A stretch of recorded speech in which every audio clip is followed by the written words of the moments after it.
برضو حته انت لسه بتحب، ولسه برضو في غصه من هنا كده عند مصطفى محمد.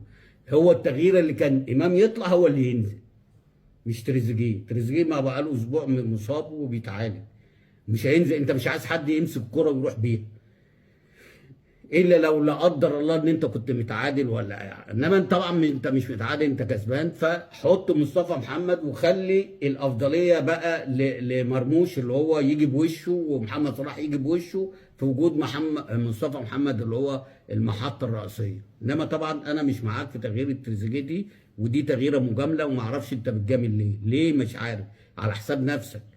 لان لا قدر الله كان حصل حاجه كنا الدنيا هتسود، لان هم كانوا هيبقوا اعلى مننا بدني في الاكسترا تايم. بس ربنا سلم وربنا كرم، وكرم الشناوي في كام كوره كده، مع ان الجون الثاني ده الشناوي يسأل عنه، لان الكوره معديه من تحتيه.